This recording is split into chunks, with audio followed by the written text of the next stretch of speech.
All right, Adam, final media day before we head off to San Antonio next week. And, pretty good media session today. We got 4 players and, a chance to talk to some guys that are either experiencing their first bowl game or they've been here before. So it was good to get those different perspectives from guys like LaVonta Bentley, who he's been through this before. DJ McKinney was at a bowl game last year with Oklahoma State.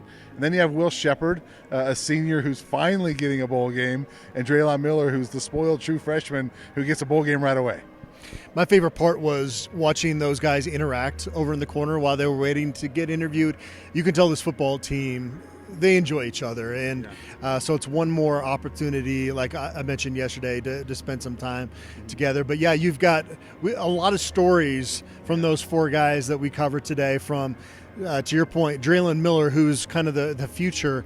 We saw him watching the Heisman ceremony with Corey Phillips right by him, and Corey's talking him up saying, hey, man, this could be you in a couple of years. And he was playing doorman to make sure that the noise was not too loud during the interviews as players came out of the locker room. So he's versatile more than just on the field. And then Will Shepard, I asked him how he felt he's grown as a person and player this season, because I felt like you saw somebody that really had to face some adversity they didn't want to face after that Baylor game, and really come back and overall have a great season here at Colorado, and will be a guy that's remembered for those positive moments in the future here. Yeah, I was joking, by the way, when I called Draylon Miller spoiled. It's just true freshmen around here. There's a lot of guys that have not experienced bowl games that have come through this program, and when you have a Will Shepard that's 5th year in college finally experiencing it.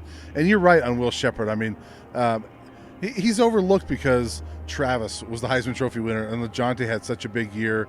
And Jimmy Horn, I know he's been injured, but he's been that big guy around here that fan favorite. But Will Shepard really had a nice season, and way to close out his career. And when we talked to him today, what's been the highlight of coming here? He goes, finally getting that bowl game, and it took a long time to get there. And so it is cool to see the different stories of guys that they, all walks of life have brought this team together, right? Guys that have come from winning programs, guys that didn't win before, and they all came together with one common goal, and that's what LaVonta Bentley said was this senior group just kind of had that one goal, and we went for it, and this is where we are. Will Shepard's one of the best tough ball catchers that we've seen here at Colorado. He kind of reminds me, I keep going back to the 2016 comps, but Bryce Bobo was pretty similar in the sense that, like, if it was a 50-50 ball, you felt really good about the chances there. The consistency at times was something you were kind of striving a little bit more for. But I felt that Will Shepard continually got better as the season went along overall, and is somebody that, if I'm in the NFL as a GM, I'm going to think about, because he is able to make those contested catches. In the NFL, you don't get a lot of wide open passes coming your way for big gains. And Will Shepard could, I think, be a guy that can do that at the next level.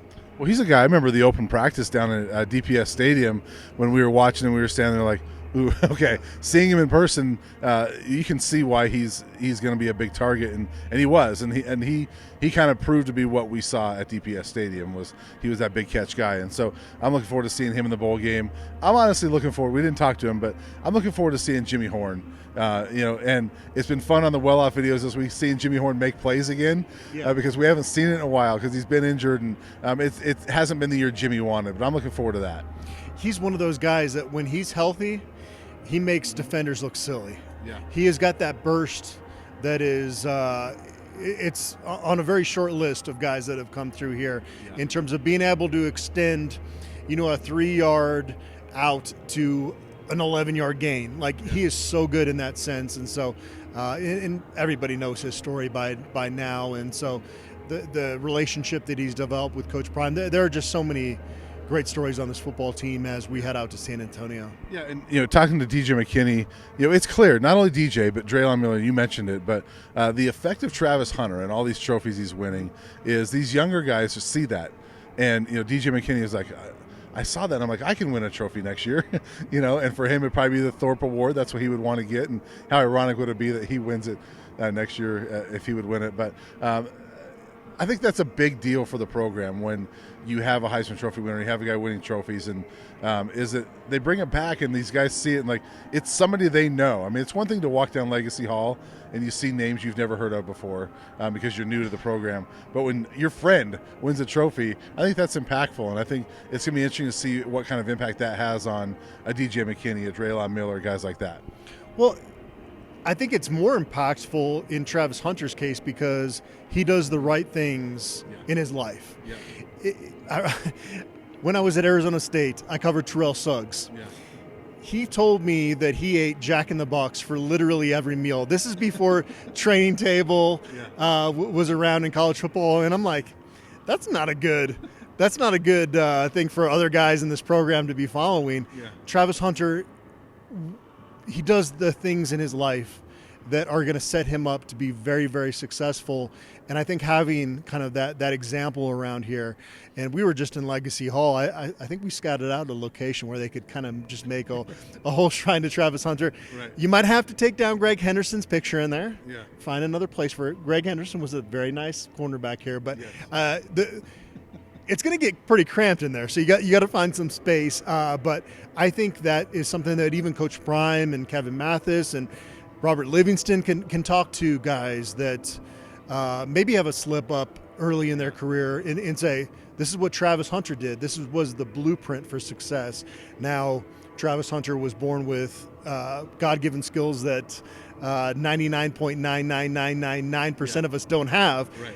But to have that other side of it, he really maximized, I think, all of his potential, which should be applauded more so than just, the trophies. I think the way he carries himself and lives his life is even more impressive than all that. And the fact that Travis had to overcome a lot too. I mean, he overcame some injuries at Jackson State. The tough one, here last year where he has the lacerated kidney. And so he overcame some things as well, and so he's sort of that model of perseverance as well. LaVonta Bentley, I want to talk about him real quick. Coach Livingston this week said, if there's a model of what college football should be, that's LaVonta Bentley, and he's been a great spokesperson for Colorado since he got here, a really good linebacker, and his career is fascinating to see because he starts at Clemson, was a part-time player there, experienced the highs of highs. I mean, they were one of the best programs in the country, comes here to try to build something, and now he's gotten Colorado into a bowl game, and what a career for him. I mean, you look at just the two different places he's been, and what a career for LaVonta Bentley. And a big bowl game coming up for him, right? In terms of this is the end of the road for him in college, and so there's an opportunity to get drafted. I would be bummed out, Brian, if we watched the 2025 NFL draft and LaVonta Bentley's not picked by somebody because of all he poured into this university. And we saw the adversity that he overcame. And I asked him, how much pride are you going to take in watching CU going forward? And the reason I asked that is because, Brian, he just strikes me as a guy that's going to be around here a lot the next 30, 40 years, just, because he takes a lot of pride in being a Buff, and he should, because he poured a lot into this university. I did ask him. He's made a dynamic duo with Nikhai Hill-Green all year. And Nikhai has entered the portal. I said, how do you feel about, or what are your emotions? He goes, I love playing with him, but it's next man up, and some of these guys are going to play in this bowl game are going to be the guys next year. And so, Brendan Gant is one that he's done, but he might get a chance to play. And Jalen Wester could be a guy that is in this linebacker core next year. So I think that speaks to what this bowl game is partially going to be. Is sort of a glimpse into next year a little bit. Yeah, as you're talking there, Brian, and Trevor Woods hit the portal as well. Yeah. The one bad thing about this new era of college football is that Trevor Woods and Nikhai Hill-Green won't get the same treatment that LaVonta Bentley gets coming back here in the future, because when you finish somewhere, you set out to do something and you finish that, there's a reverence that's applied with that. And the other side of it is that, unfortunately, Hill-Green and Trevor Woods just aren't going to really be remembered, I don't think, as long as LaVonta Bentley. Trevor more so because he was here for 4 years. Right. Yeah. And so that's one of the unfortunate parts of this new era. And don't get me wrong, Nikhai Hill-Green poured his heart out for this university in 2024. Trevor Woods overcame adversity, and I don't know what his role would have been going forward. He obviously doesn't want to be a dime linebacker going forward.